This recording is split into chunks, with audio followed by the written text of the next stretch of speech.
Hey there, today we're going to learn about how we can factor by grouping, and we're going to apply this to cubic polynomials. We haven't really looked too much at these before, but here's an example. We've got x cubed plus 3x squared plus 2x plus 6, and the idea is we're going to be able to factor this. Now, in general, factoring cubic polynomials is going to be a little more difficult, but we did factor by grouping before when using sort of the AC method to factor quadratics. The idea is that you can form groups, right? So you form two groups here, and then from each one, you're going to factor out the greatest common factor. And so in this first group, the greatest common factor is going to be an x squared. So we'll get an x squared. Here, and we factor that out, we get an x plus 3, right? In this second group, the greatest common factor will be a 2. So we can factor out here a 2. We'll be left with an x plus 3. And then, just like before, notice that these two terms share a common factor of x plus 3. So we can factor that out of both of them. We'll be left with an x squared plus 2 multiplied by an x plus 3. And this one we can't really factor any further, so we're done. Okay, so we have actually successfully factored this cubic polynomial by grouping. Okay, we have it now as the product of a quadratic and a linear polynomial.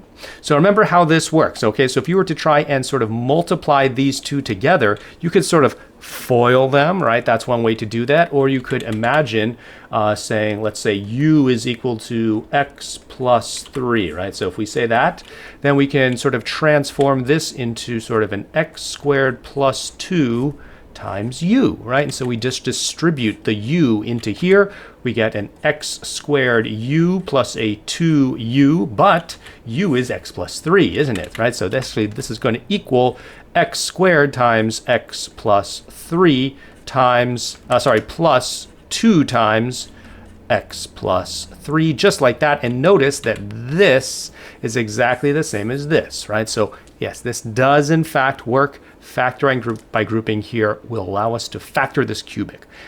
But it doesn't always work, okay? This is not a general way that we can factor every cubic polynomial. For example, imagine if this was an 8, if this was 2x plus 8. Well, we could factor a 2 out. We get a 2 times an x plus 4, but this x plus 4 and this x plus 3 are not the same anymore, so you can't take them both out, right? You wouldn't be able to actually factor this polynomial this way if this last digit was an 8, okay? So this only works in special cases.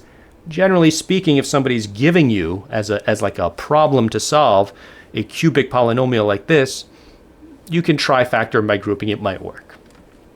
Let's take a look at a few more examples.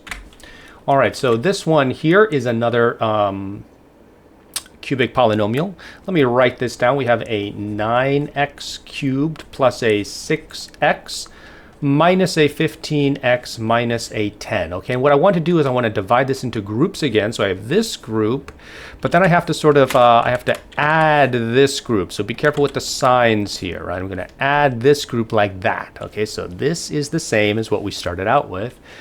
And now what's the greatest common factor here? I think it's a 3. Oh, it should be an x squared. Okay, so this should be a 3x squared is the greatest common factor here. And that'll leave us with a 3x plus a 2, right? And over here, I can factor out a negative 5. So I'll factor out a negative 5, and that'll leave me with a 3x plus 2.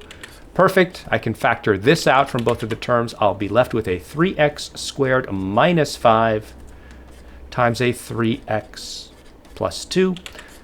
Don't think I can factor this one anymore, and so I'm done. Okay, so there we go. That's how we can factor that one. Let's look at another example.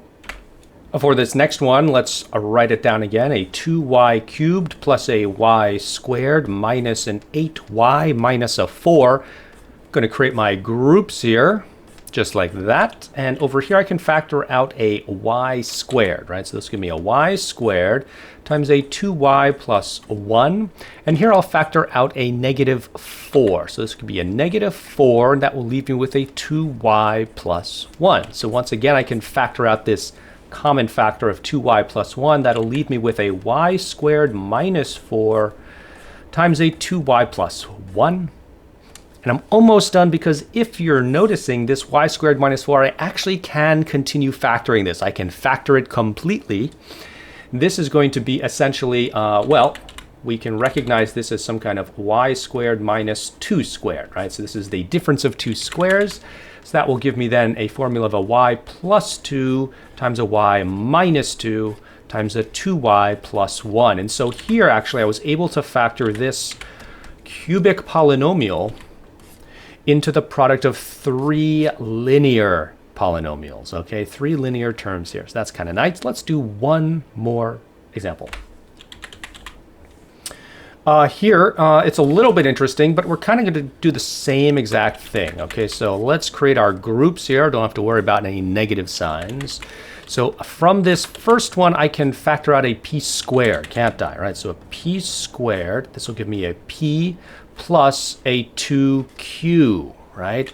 And then from here, I can factor out a q squared. So I'll factor out a q squared here. No, I can factor out a 3q squared, rather, 3q squared, and that'll leave me with a p plus a 2q.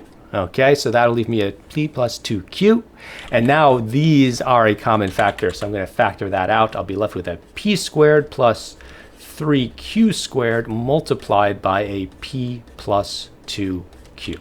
And there we go. Okay, that's going to be good enough for us today.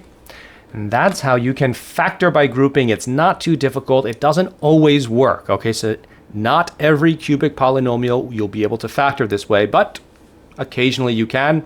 So you can try it out just like that. All right, so that is how we can factor by grouping, and it pretty much finishes up all of the different techniques we wanted to learn how to factor these different types of polynomials. So come back for one last lesson about this factoring stuff where we review all of the different techniques and try and factor some more challenging problems there. Okay, I will see you there.